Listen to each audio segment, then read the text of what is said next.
Somewhere beneath the glittering surface of the South China Sea, tension was building like a pressure cooker ready to explode.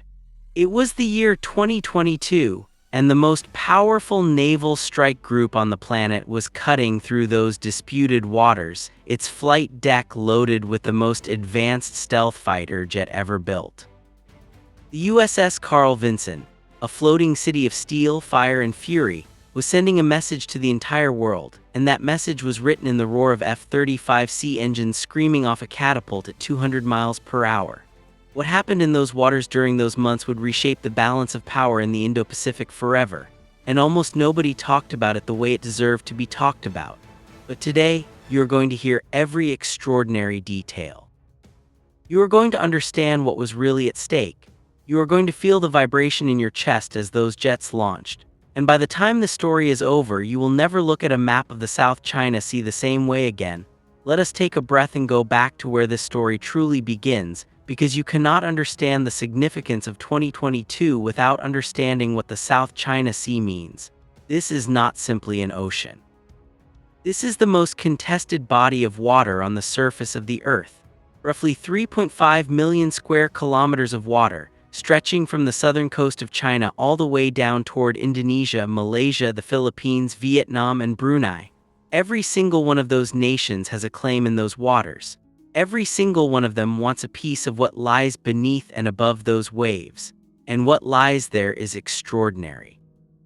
Estimates suggest that the South China Sea sits above somewhere between 11 and 125 billion barrels of oil, depending on who you ask and how optimistic they are feeling.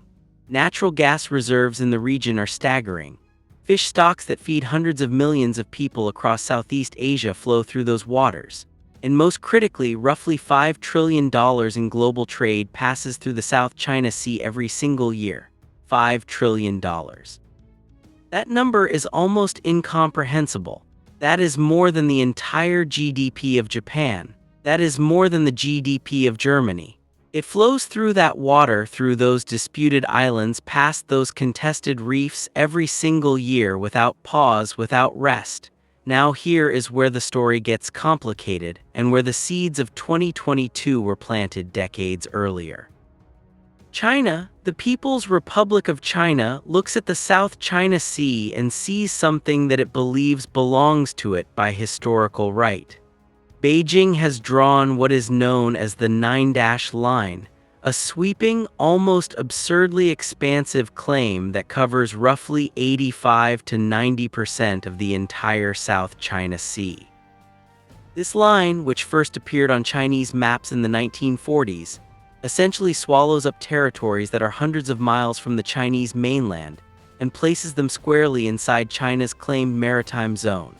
The international community, led by the United States and its allies, rejects this claim entirely. The Permanent Court of Arbitration in The Hague issued a landmark ruling in 2016 that declared China's Nine-Dash Line had no basis in international law. China simply ignored that ruling, and rather than argue about it in courtrooms, China decided to argue about it in concrete, steel, and military hardware.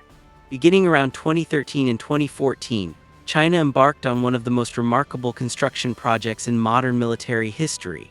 It began dredging the seabed in the South China Sea, piling up sand and rock, creating artificial islands where there were once only reefs and shoals barely visible above the waterline. On these artificial islands, China constructed airstrips long enough to land military aircraft, hangars capable of housing fighter jets and bombers, radar installations that could track everything moving in a sphere hundreds of miles across, surface-to-air missile batteries, anti-ship missile systems, and port facilities capable of hosting naval vessels. The Spratly Islands, the Paracel Islands, Scarborough Shoal, these became flashpoints, and China was rapidly transforming them into the anchors of what strategists began calling the first island chain and then the second island chain defensive networks.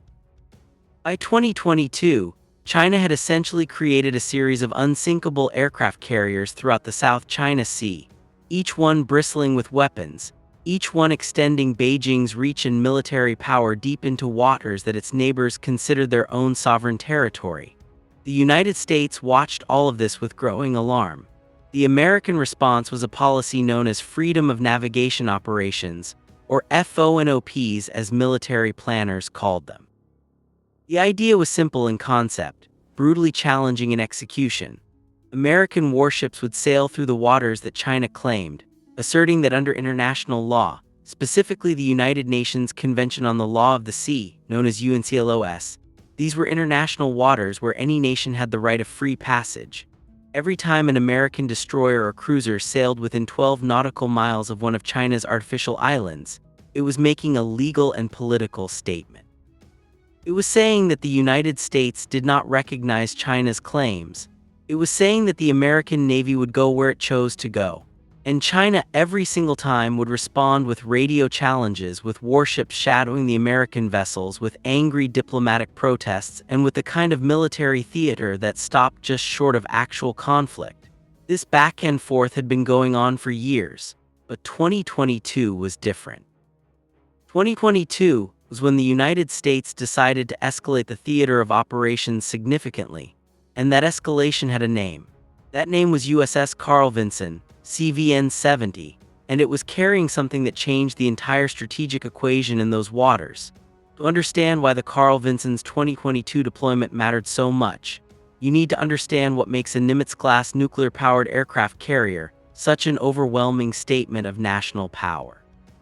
The USS Carl Vinson was commissioned in 1982, named for a legendary Georgia congressman who spent his career championing American naval power and who remarkably lived long enough to see the ship named after him launched. Carl Vinson the man died in 1981, just a year before the ship bearing his name entered service, and in a sense the carrier became his living monument, a projection of everything he believed American seaport could and should represent. The ship itself is a staggering engineering achievement. It stretches 1,092 feet from bow to stern, that is longer than 3 football fields laid end to end. It displaces over 100,000 tons of water when fully loaded. Its nuclear reactors, 2 Westinghouse A4W pressurized water reactors, can drive the ship at speeds in excess of 30 knots, which translates to roughly 35 miles per hour. That may not sound impressive until you remember that this ship weighs over 100,000 tons. Those reactors can run for over 20 years without refueling, giving the carrier virtually unlimited range. The flight deck alone covers 4.5 acres of steel, painted with a complex choreography of landing zones, catapult tracks, arresting wire positions, and aircraft parking spots. Below that deck is a city. There are crew quarters, mess halls, medical facilities, a post office, a barbershop, a television station, weapons storage deep in the armored belly of the ship, aviation fuel tanks holding hundreds of thousands of gallons of jet fuel, machine shops, electronics repair facilities, and command centers layered with classified technology. Roughly 5,000 sailors, aviators, marines, and support personnel live and work aboard a carrier strike group when it is fully deployed.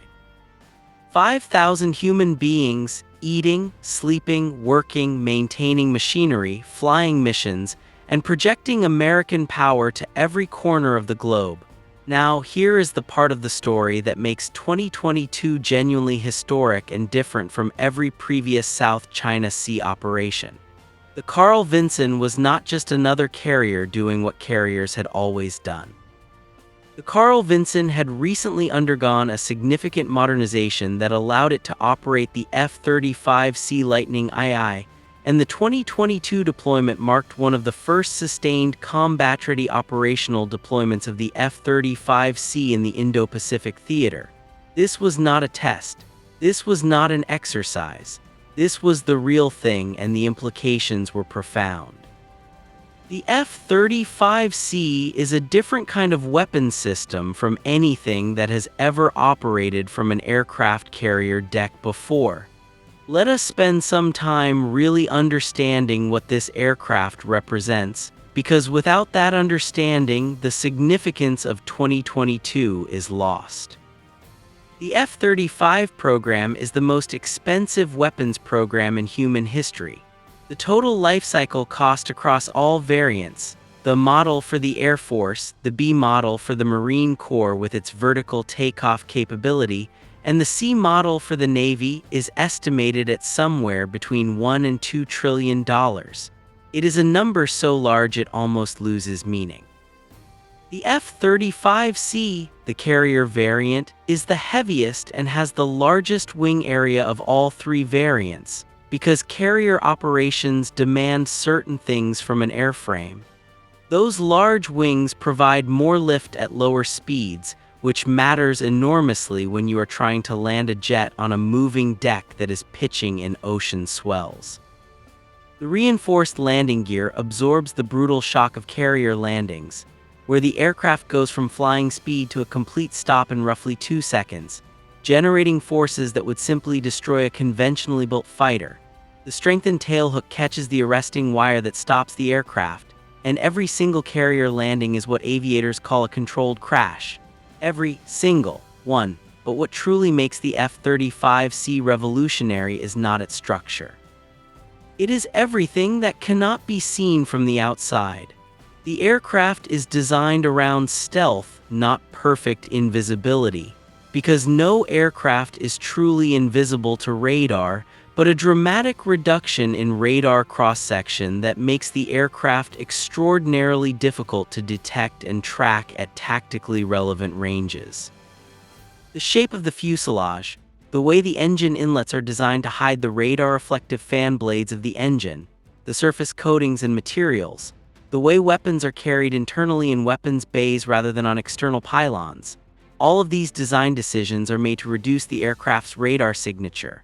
A conventional fighter jet like an F/A-18 Super Hornet has a radar cross-section roughly equivalent to a large bird, maybe 1 to 2 square meters. The F-35C in its stealth configuration has a radar cross-section estimated at roughly 0.0015 square meters, about the size of a golf ball or a metal marble. That is the difference between being visible and being essentially invisible on an adversary's radar screen at operational ranges. But the stealth is almost secondary to what is inside the cockpit and fused through the aircraft systems. The F-35C carries the most advanced sensor fusion system ever integrated into a tactical aircraft. It has an active electronically scanned array radar, the AN/APG-81, which can track dozens of targets simultaneously while also performing electronic warfare functions and even conducting synthetic aperture radar imaging of ground targets. It carries the Electro-Optical Targeting System, or EOTS, embedded in the aircraft's chin in a low observable housing, giving the pilot infrared and electro-optical imaging capability without needing to carry an external targeting pod.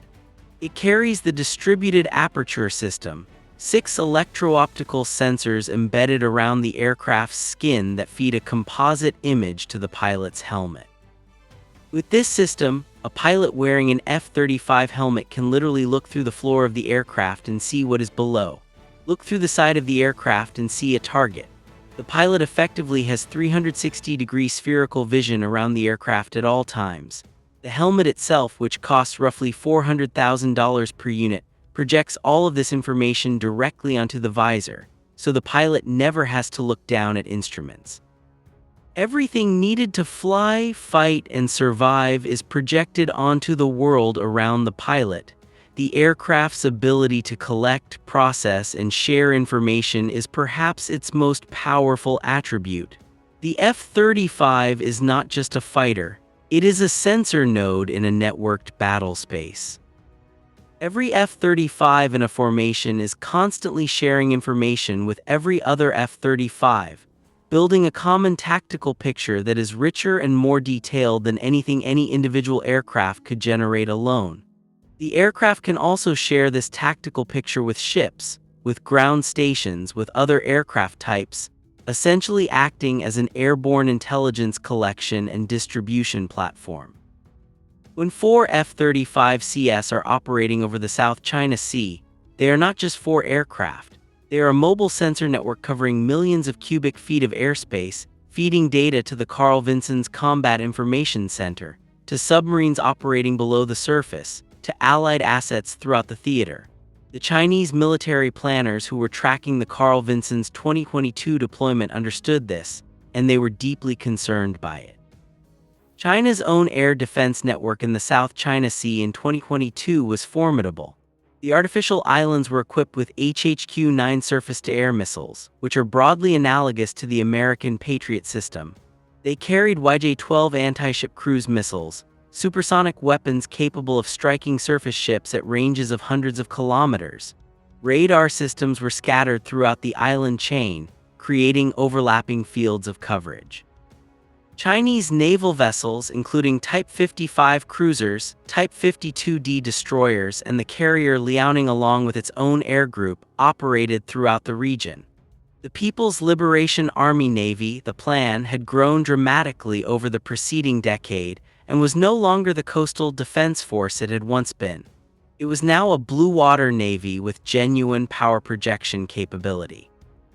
The question in 2022, the question that kept military planners in Washington and Beijing up at night, was what would happen if these two forces actually came into direct confrontation.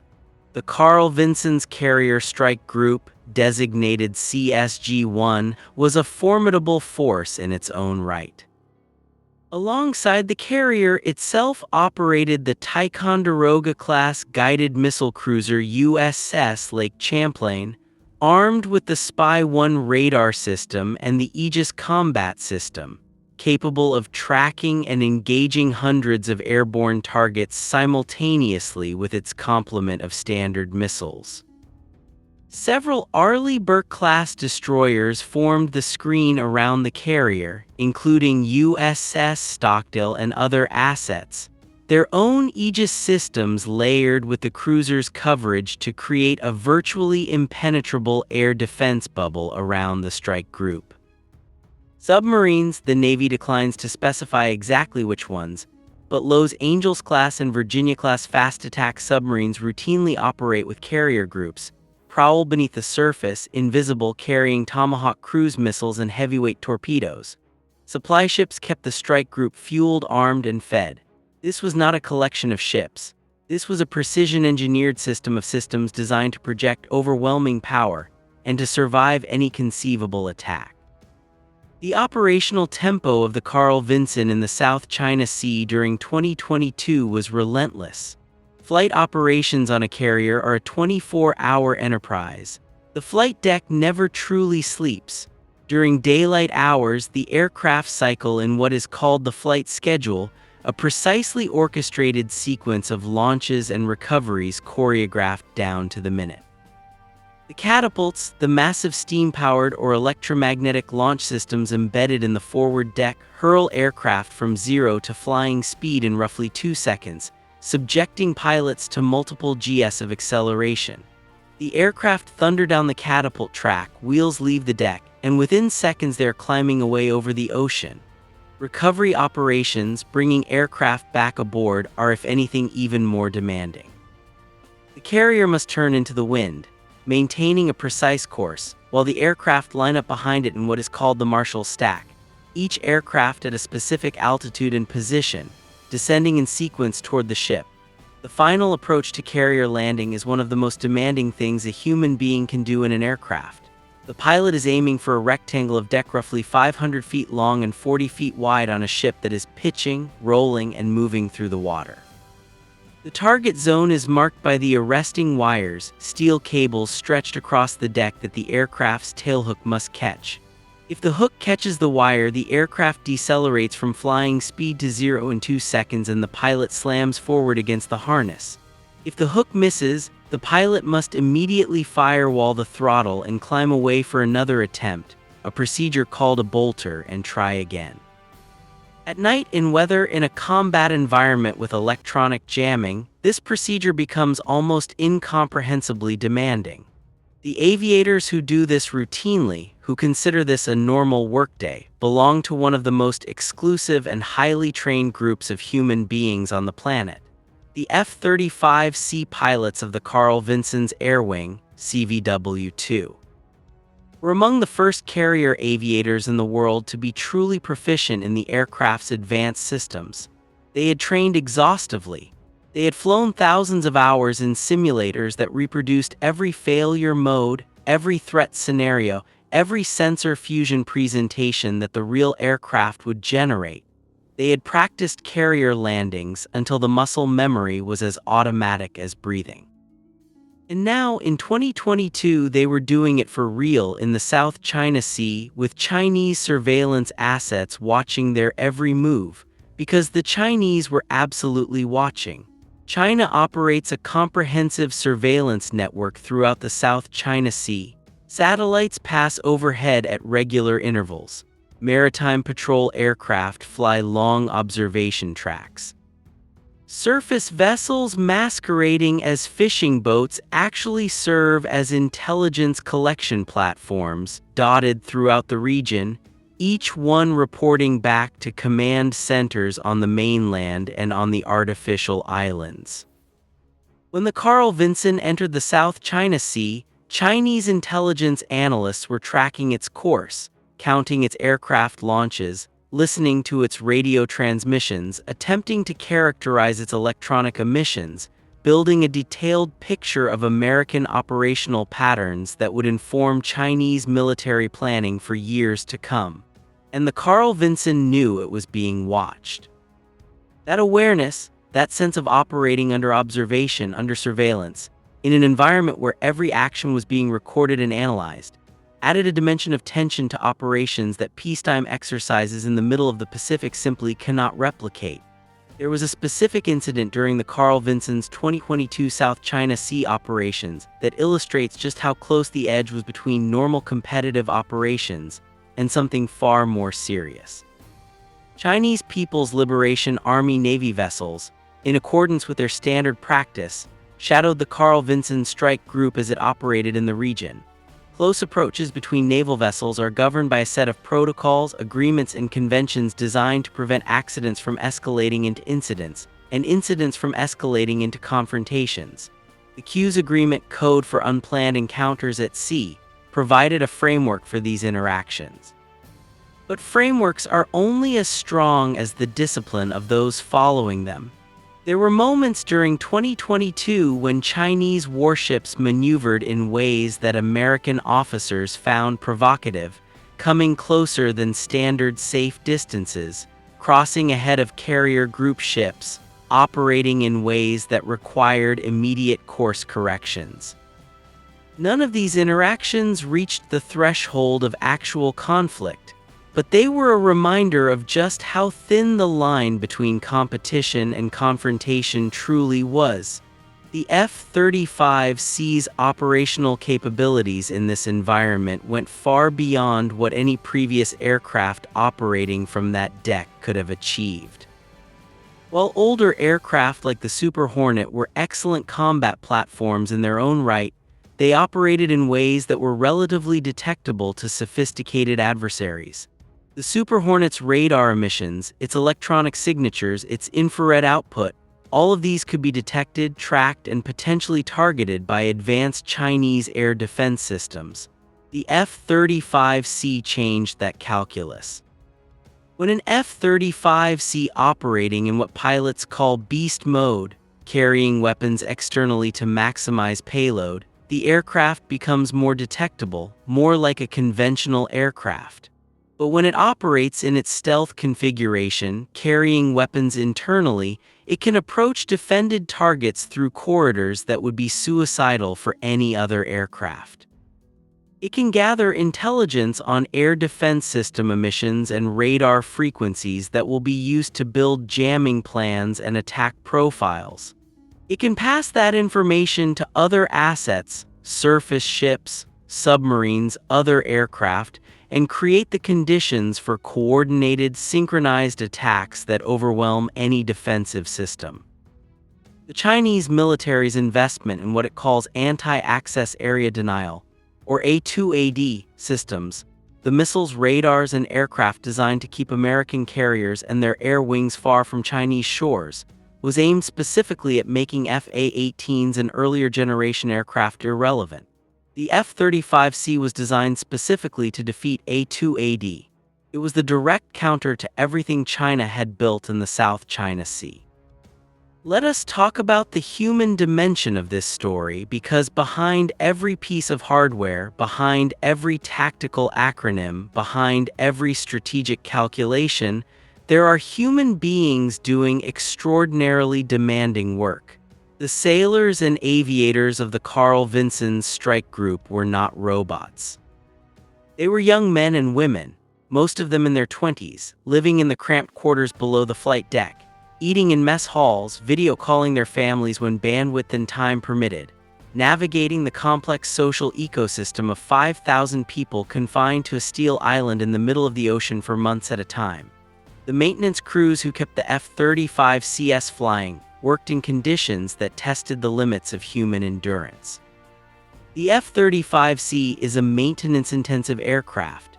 Its stealth coatings require careful attention. A scratch or a ding in the wrong place compromises the aircraft's radar cross-section and must be repaired with specialized materials and processes. The aircraft's avionics are extraordinarily complex, requiring technicians with highly specialized training who are essentially working on the most advanced computers ever put into production. In the maritime environment, with salt spray, humidity, heat, and the constant vibration and shock of carrier operations, maintaining these aircraft to combat-ready standards was a daily battle that the public rarely sees and almost never hears about. The squadron maintenance officers and their teams were the invisible backbone of the entire operation. For every hour an F-35C spent in the air, many more hours were spent on the ground, on the deck, in the hangar bay below, inspecting every system, replacing worn parts, updating software, checking fluid levels, verifying the integrity of the stealth coatings, testing sensors, cycling weapon systems through their operational checks. The troubleshooters who diagnosed aircraft discrepancies, the arcane language for anything on the aircraft that is not working exactly as designed, worked against clock and against operational requirements. If a pilot needed an aircraft ready for the 400 launch, the maintenance team was working through the night to make it happen. This was not glamorous work.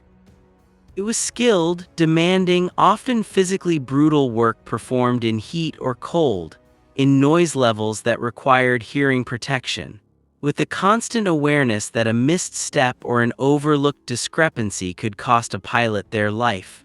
Above the flight deck, the air traffic control functions of the carrier were managing a symphony of movement that required absolute precision.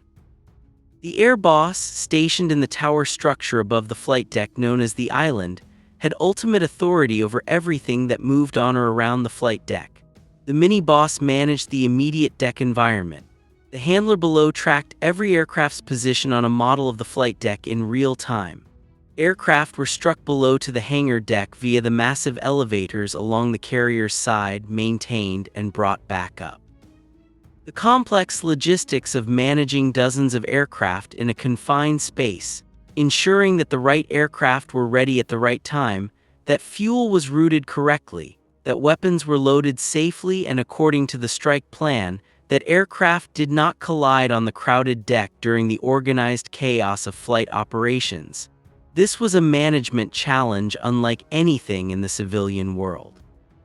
Now let us go deeper into the strategic context of what the 2022 deployment was really about, beyond the mechanics and beyond the hardware. The South China Sea in 2022 was a theater of competition that touched on the core of American strategic doctrine in the Pacific. The United States had for decades guaranteed what it called freedom of navigation and overflight throughout the Indo-Pacific. This guarantee was not just a legal position. It was the foundation of the entire regional security architecture. The nations of Southeast Asia, Vietnam, the Philippines, Malaysia, Indonesia, Brunei, Singapore had built their security, their trade relationships, and to a significant degree their economic development models on the assumption that the United States Navy would keep the sea lanes open. American aircraft carriers were the physical manifestation of that guarantee. When the Carl Vinson sailed into the South China Sea and launched F-35CS into the airspace above China's artificial islands, it was not just conducting military exercises. It was making a promise. It was saying to the entire region, to every ally and partner and nervous neutral watching from the shoreline, we are still here. The American security guarantee is still valid. The South China Sea has not been ceded to Chinese control. The timing of the 2022 deployment was not accidental. In 2022, the world was watching Russia's invasion of Ukraine with a mixture of horror and calculation. Every nation in the Indo-Pacific was watching that war and asking the same question. Would the United States and its allies actually defend their commitments when the cost of doing so was high? The parallels to Taiwan were obvious to everyone involved. China looked at Taiwan much as it looked at the South China Sea, as territory that it considered part of its sovereign patrimony, separated from the mainland by political events that Beijing regarded as a historical anomaly waiting to be corrected. Taiwan had its own military, its own government, and the implicit protection of the United States through the Taiwan Relations Act. But that protection was deliberately ambiguous. American policy was called strategic ambiguity for good reason. The United States had never explicitly committed to defending Taiwan with military force if China invaded. The Carl Vinson's presence in the South China Sea was partly about the South China Sea itself and partly about Taiwan.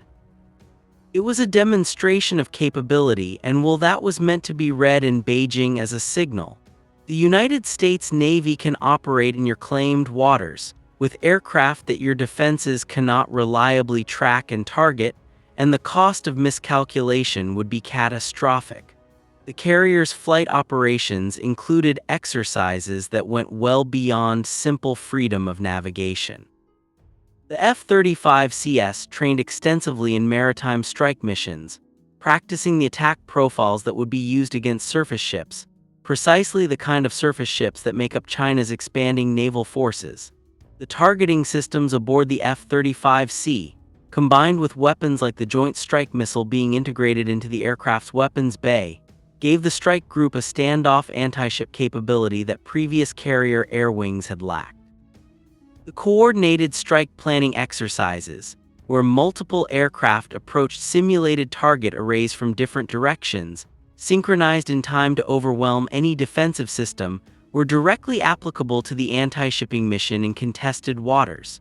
Meanwhile, the carrier's escort ships were conducting their own exercises, anti-submarine warfare drills, air defense exercises, coordinated missile defense scenarios.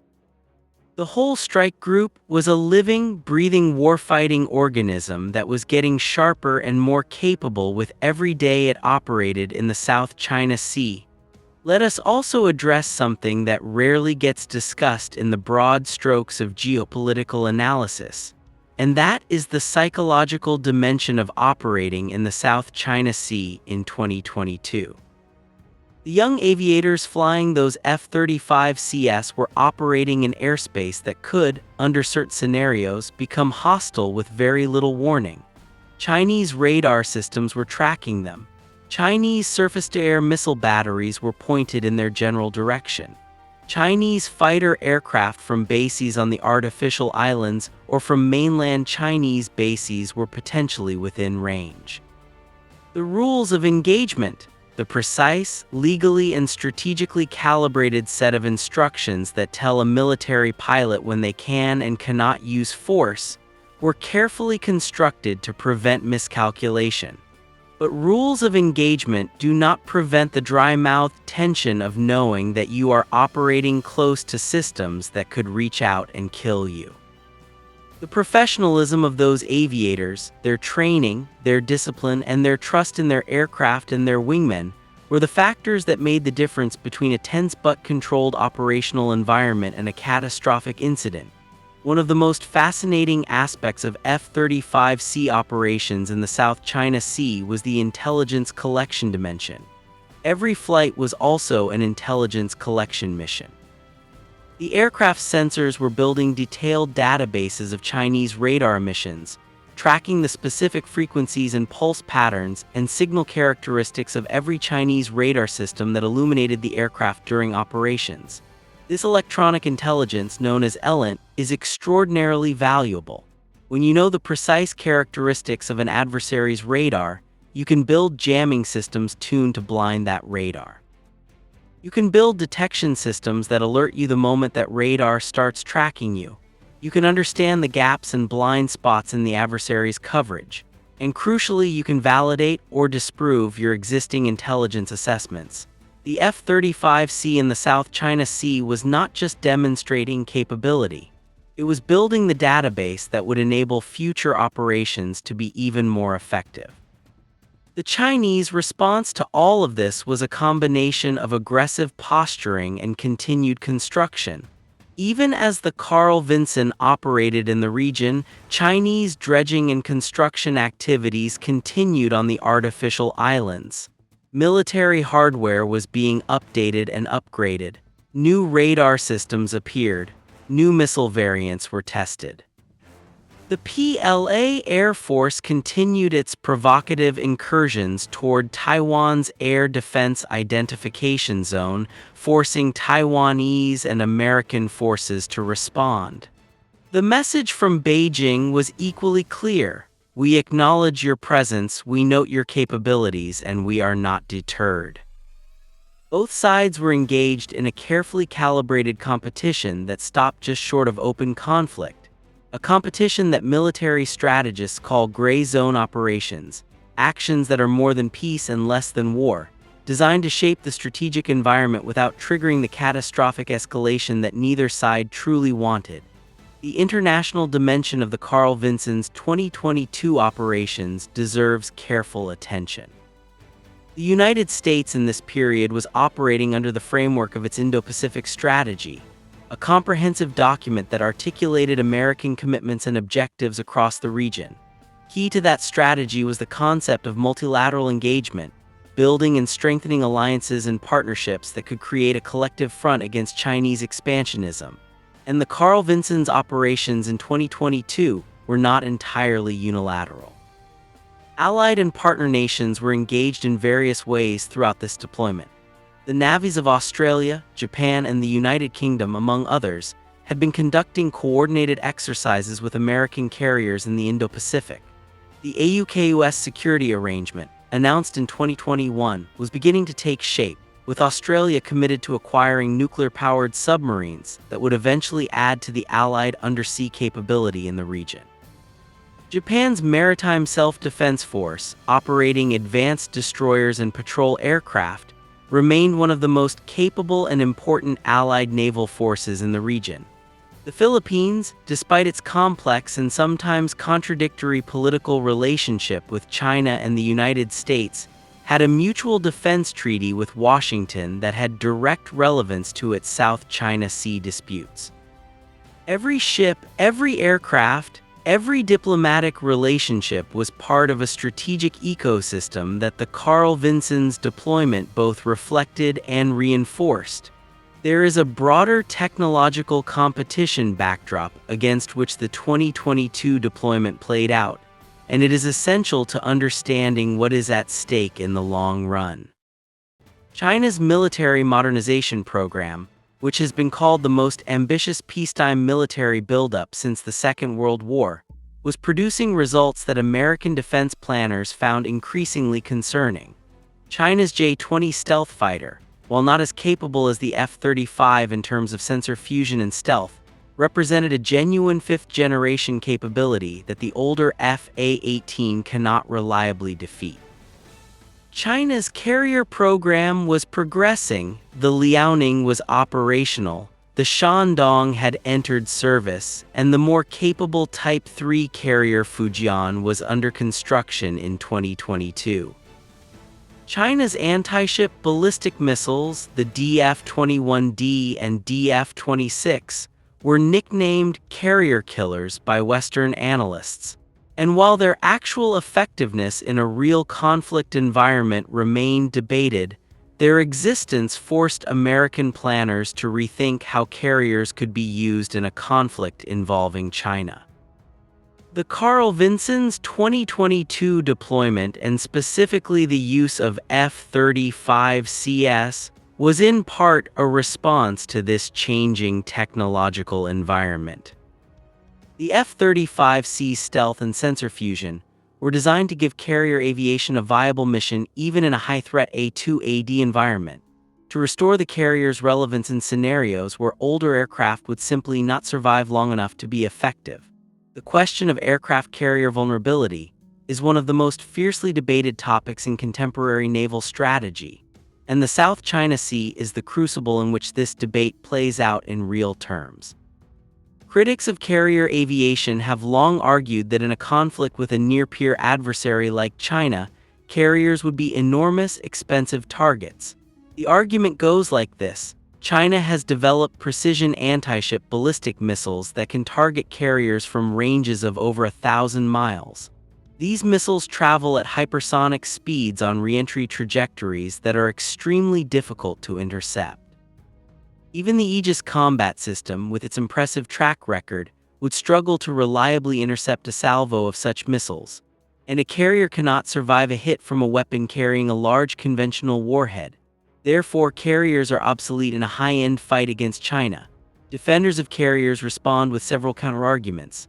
First, hitting a moving carrier-sized target with a ballistic missile, as difficult as it sounds, is actually extraordinarily hard to do in practice. The targeting chain required, satellite surveillance, over-the-horizon radar, data links, fire control computers, is complex and vulnerable to disruption. Second, and more relevantly for our story, the F-35C specifically addresses the question of carrier relevance by giving the carrier's aircraft the ability to strike targets that are threatening the carrier from ranges and through threat environments that older aircraft could not operate in. The carrier does not need to get within range of China's coastal defenses if its aircraft can penetrate those defenses and neutralize the threats. The debate was live and real in 2022, and the Carl Vinson's presence in the South China Sea was, among other things, a demonstration designed to influence that debate. Let us bring the story home by thinking about what the 2022 South China Sea deployment actually achieved in measurable terms. In the short term, it demonstrated American resolve and capability in the most tangible way possible, by physically putting the most advanced naval strike group in history into the region's most contested waters and sustaining operations there. It collected intelligence that enhanced the American military's understanding of Chinese capabilities and intentions. It exercised and refined the operational procedures for F-35C carrier operations in a realistic threat environment, procedures that would be essential in any future conflict scenario. It provided reassurance to American allies and partners in the region, Japan, Australia, the Philippines, Singapore, and others, that the American security guarantee retained credibility. And it signaled to China that the cost of further aggressive action in the South China Sea would be higher than Beijing might calculate in the absence of such a demonstration. In the longer term, the 2022 deployment was part of a pattern of operations that were systematically building the operational experience, the intelligence database, and the strategic relationships that American forces would rely upon if the competition in the Indo-Pacific ever tipped over into actual conflict. Every hour that an F-35C pilot flew over the South China Sea was an hour of irreplaceable operational experience. Every interaction with Chinese forces taught American commanders something about how the PLA operated, how it communicated, how it responded to pressure, what its decision cycles looked like, where its limits appeared to be. This accumulated knowledge, distributed across the entire strike group and flowing back to intelligence agencies and operational planning staffs, was a strategic asset as valuable as any weapon system. The story of the USS Carl Vinson's 2022 South China Sea operations is ultimately a story about the nature of power in the modern world. Power in the 21st century is not simple. It is not just about having the biggest guns or the fastest aircraft, though those matter enormously. It is about demonstrating the will to use that power, the discipline to use it precisely and proportionately, the intelligence to understand your adversary, and the relationships to make your power part of something larger than yourself. The Carl Vinson and its F-35CS were all of those things simultaneously, a statement of technological superiority, a demonstration of operational will, an intelligence collection platform, and a visible embodiment of American commitment to the Indo-Pacific order that has kept the region largely peaceful and prosperous for 7 decades. But the story is not finished. The South China Sea remains contested. China's artificial islands remain bristling with weapons and radar. American carriers continue to sail those waters. The F-35C fleet continues to grow in numbers and capability. The Allied navies of the Indo-Pacific continue to train and exercise with American forces. And in Beijing and Washington and Tokyo and Manila, in Hanoi and Kuala Lumpur and Singapore, strategists and diplomats and military officers continue to make decisions every single day that shape the trajectory of this competition. Whether the South China Sea remains a theater of gray zone competition, with both sides probing and posturing but stopping short of open conflict, or whether it becomes something far more dangerous, will depend on decisions that have not yet been made by leaders who may not yet have reached their positions of authority. What we can say with confidence is this: the USS Carl Vinson's 2022 deployment was a pivotal moment in the long story of American naval power and Indo-Pacific competition. It was the moment when fifth-generation carrier aviation arrived in the South China Sea in force, changing the tactical and strategic equations in ways that will be felt for years and decades to come.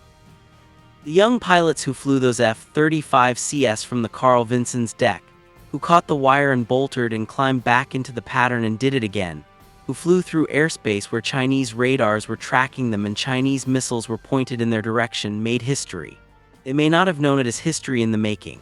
It probably felt like just another day at work, an extraordinarily demanding, technically challenging, physically and mentally punishing day at work, but work. That is the nature of the professionals who crew and fly and maintain American naval aviation. They do historic things on a regular basis, with the matter-of-fact professionalism of people who have trained their entire careers for exactly this. The South China Sea will continue to be the world's most important and most contested body of water for the foreseeable future. The forces that are arrayed around it, above it, and beneath it will continue to evolve. The technology will change. The aircraft will be replaced by newer, more capable systems. The carriers themselves will eventually be succeeded by new classes of ships. But the fundamental strategic dynamic, the competition between a rising China seeking to extend its dominance over the region's waters and an established American-led order committed to keeping those waters open, will continue to define the most consequential geopolitical competition of the 21st century. And somewhere out on those waters right now, there are sailors and aviators doing their jobs, maintaining the watch, projecting the power, and making the daily decisions that keep that competition from tipping over into catastrophe. They deserve to have their story told. They deserve to have the world understand what they do, why they do it, and what is at stake in the doing. The USS Carl Vinson's 2022 South China Sea operations gave us a window into that world.